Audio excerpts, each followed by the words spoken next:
We're going to continue now. Our next presentation is going to focus on how to accelerate the artificial intelligence revolution. And to talk about that, I'm going to be joined by the head of business development at AI with Intel, Mr. Fiaz Mohamed. Where is Fiaz? There he is. Thank you. Thank you, everyone, for coming. So I think the previous speakers did a really excellent job of giving everybody an introduction to what AI is and how the adoption of AI is affecting the enterprise, right? Now, what I wanted to do was spend a little bit of time during this talk talking about the challenges of AI adoption, right? So obviously, AI has been around in the academic circles for a really long time, but adoption in the enterprise is still very, very early, right? And so, what I want to before we do that, let's set some context, right? So the first thing, important question is, if you asked me a year ago, what industries were early adopters of AI, I would say, maybe the first, 2 or 3 here, right? So consumer, healthcare, financial services. There was a really clear case for taking on AI, adopting AI, and deploying AI, right? Now today, if you ask me that same question, I think the previous speakers sort of touched on this, is you have AI applications across every major industry vertical, right? So whether it's automotive, retail, government, whatever you have, there is a strong pipeline of use cases that are easily affected by AI algorithms, right?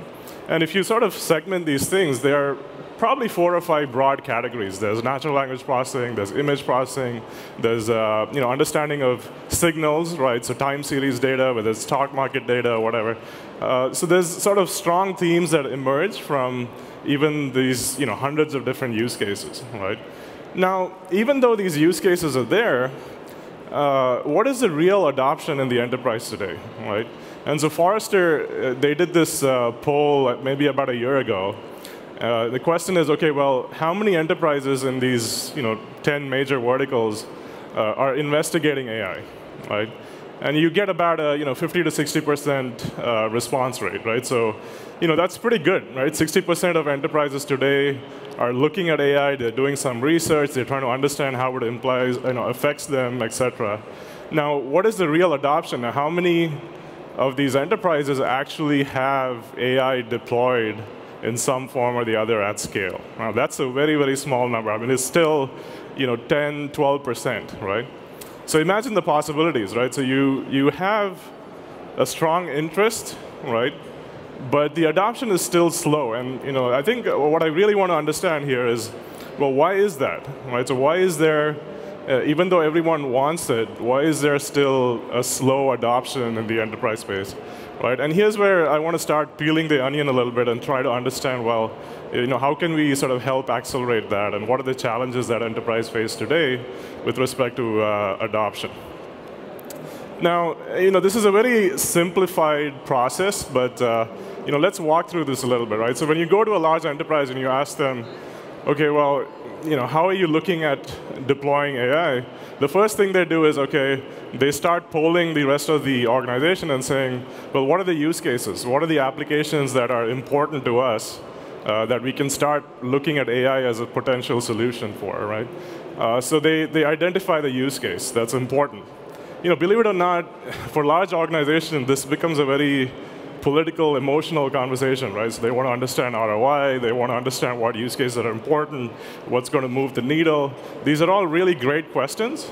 But this takes time. This, in a lot of cases, takes 6 months to even just identify 1 or 2 use cases that are relevant that they want to work on, right? Now, the next question is, once you've identified it, they start building the AI algorithms, right? So they take a deep neural network architecture. They have to take the data, label the data, train the model, eventually get the performance to a level where they're satisfied, right? So 95% accuracy. And then they say, OK, well, how do I take this model and then deploy it at scale? Because now it's no longer a science experiment. It's actually, you want to invest millions of dollars to actually scale this and deploy it across the organization, and potentially even offer it as a service for external customers, right? That's great. It's a highly simplified view of the world, but this is what the process is typically, right?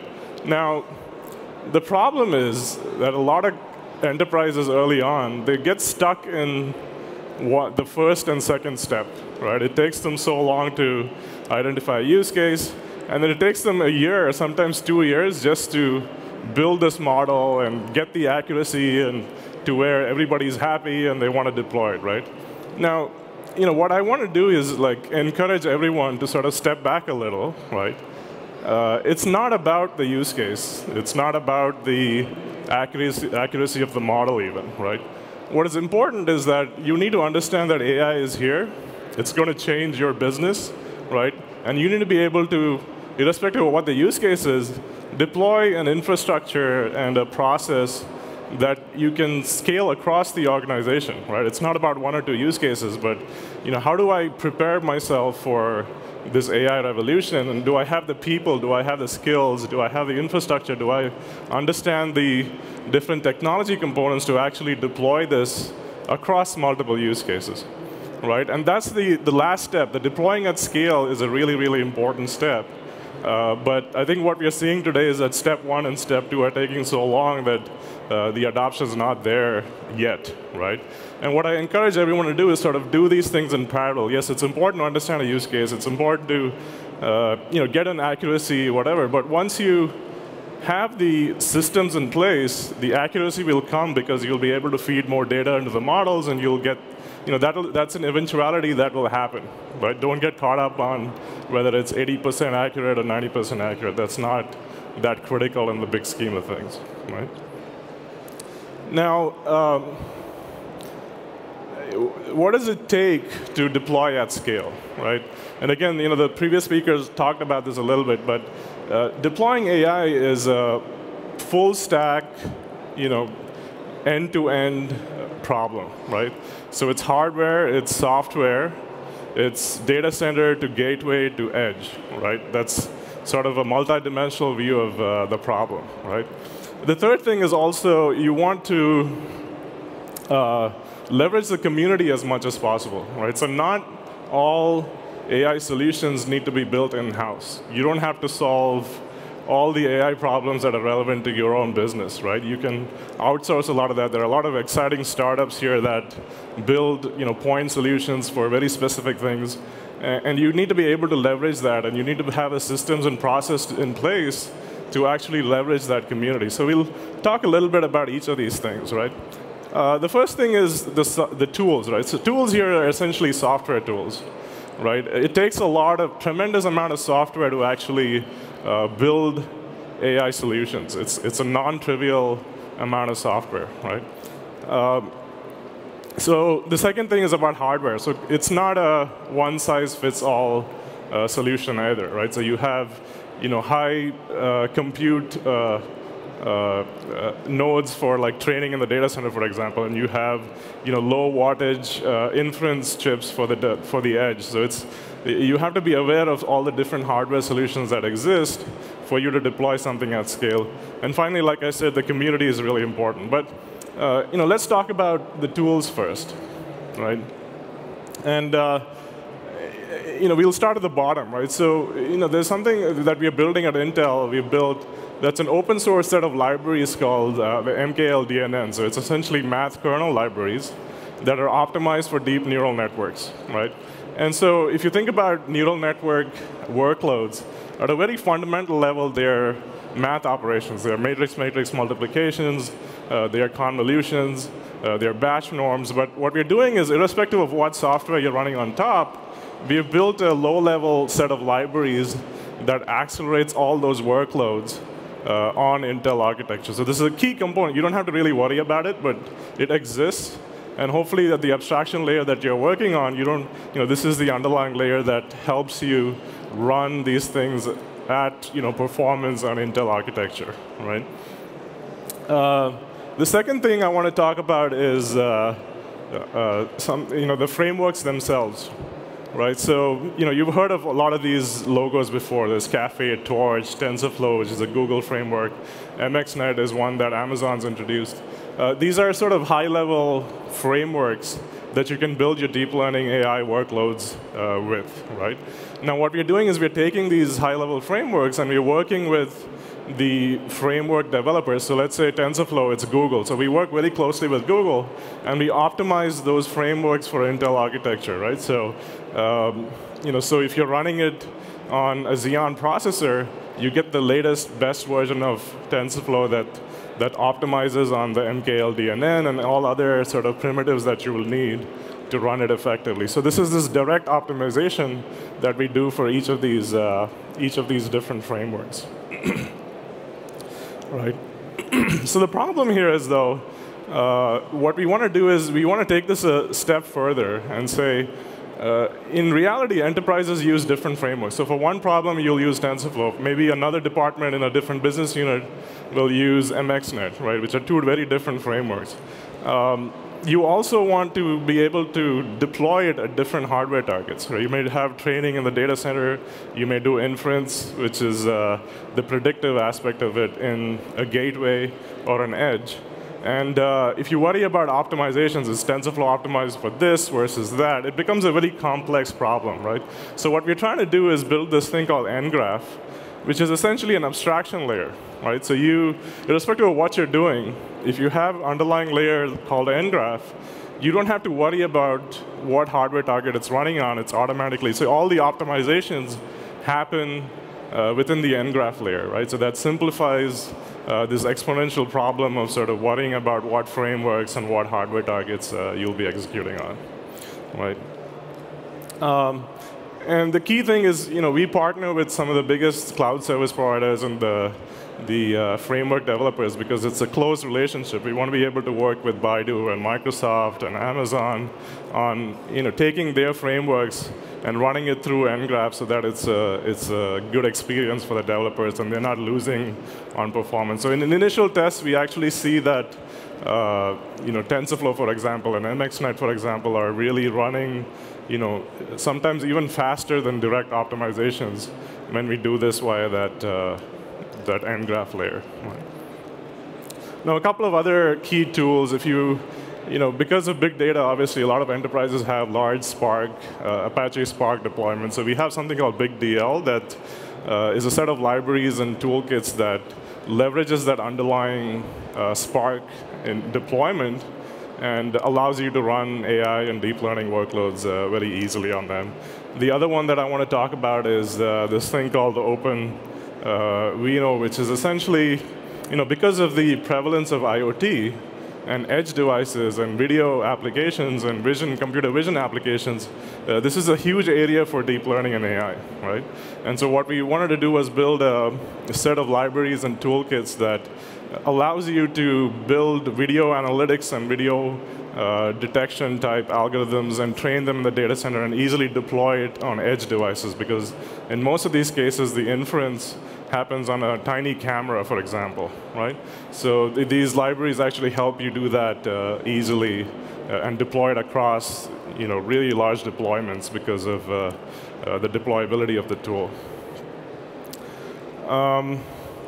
Let's switch to hardware. Now, this is obviously Intel is a silicon company, and 90% of our revenue obviously comes from silicon. But we invest a lot of money and research into building the right silicon for AI, right? Not just general purpose workloads, but also AI workloads. The truth is that Xeon is something that every data center in the world has, right? So this is by far the most popular and widely deployed CPU for the data center, right? And you can get started and run really sophisticated AI deep learning algorithms on this existing infrastructure. Today, it actually runs a majority of the AI workloads already, right? What typically happens is that these data centers have somewhere like 50, 60% utilization, and rest of that hardware is sitting there not really being utilized. So what you can do is you can start building these algorithms and training these algorithms and doing inference for some of these use cases on existing Xeon architecture, right? So existing Xeon deployments. Was it really initially built for AI? No, right? But that's quickly changing. The performance has actually gotten a lot better, right? So because you already have this infrastructure, what we did was we built software libraries like the frameworks that you saw earlier, and optimize them for this existing Xeon deployment. So you get 100 times the performance in terms of training times from sort of previously the software stack that we had in the past, right? For inference, it's like 200 times. So the performance has come leaps and bounds faster than what it used to be because of the software investment, right? So the hardware really hasn't changed, but we've invested in the software to make this much more performant than it was.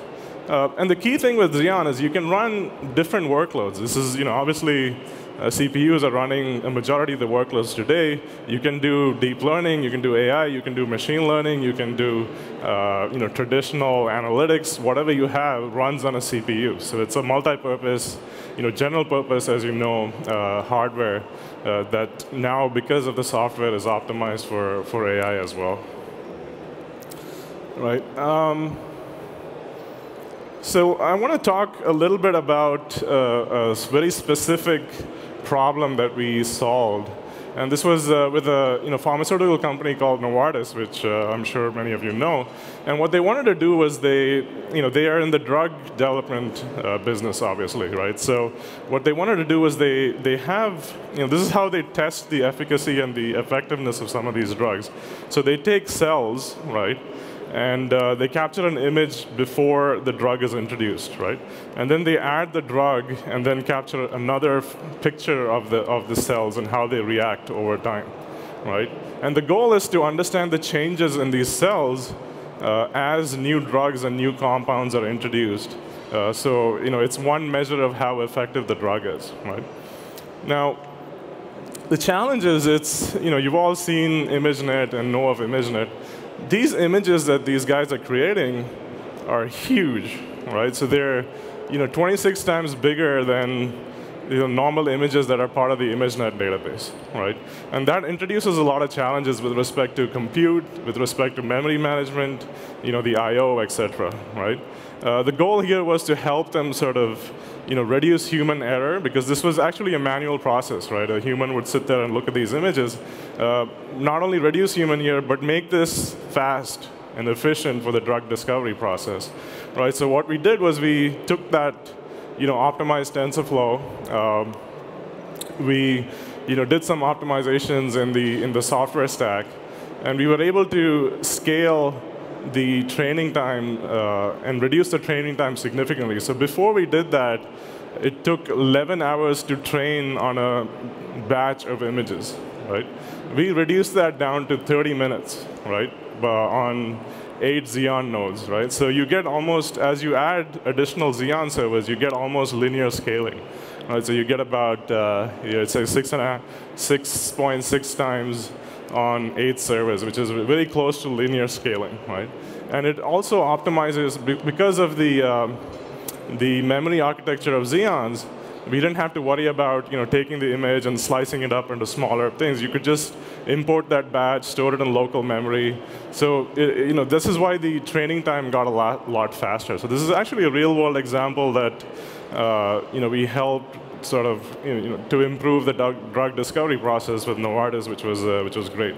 Now, we didn't stop at that, right? So we're not just building and leveraging CPUs, but we said, okay, well, let's step back a little bit again and understand how we would build a processor for AI from scratch, right? Would we stick to the CPU architecture, or would we completely redesign this AI chip because there are better ways of doing it? And that's what we did with this processor called the NNP, which is a neural network processor. The things with memory and the interconnect between chips and all that was redesigned. And we came up with the first generation processor in the last year or so. And in initial tests, we are actually much faster than existing CPUs and GPUs, which is great, right? Because again, there's a lot of local memory on chip. So there's something called high bandwidth memory, which is there's 32 gigs of that on chip. There's high bandwidth interconnects that lets you interconnect these NNPs so that they can handle really large models. The goal was to increase the utilization, right? And also make it sort of model parallel so you can handle really large models and distribute this training across multiple chips. And the results were very, very promising, right? What we're doing now is working on the second generation one, which we'll be launching in 2019, which is expected to be 3 to 4 times faster than the first generation one. So look out for that. This is something that we're calling Spring Crest. The first one was called Lake Crest. But we are excited to be sort of continuously working on that and launching it sometime next year. So the key is that, with respect to hardware, it's not CPUs or GPUs alone, but you have to think about, what does it take to deploy this at scale across that whole spectrum, right? So there's data center parts, there's gateway parts, and there's edge parts that are low power and are primarily designed for inference. So you have lower powered CPUs, right? So the Core i7, i9, for example. We have FPGAs, which are really important for low latency applications because they're very flexible and they have large I/O. And you also have these edge devices, for example, the Movidius, which is primarily used for vision applications that are essentially 1-watt chips, right? They run on one, versus data center parts that are 200, 300 watts, right? And so you can do inference in a camera as opposed to doing that in the data center. So these are very efficient in terms of you don't have to transfer the data back to the data center every time you want to detect a new object or a certain type of behavior in an urban environment. So this is something that's important as you think about deploying this across your business. Right.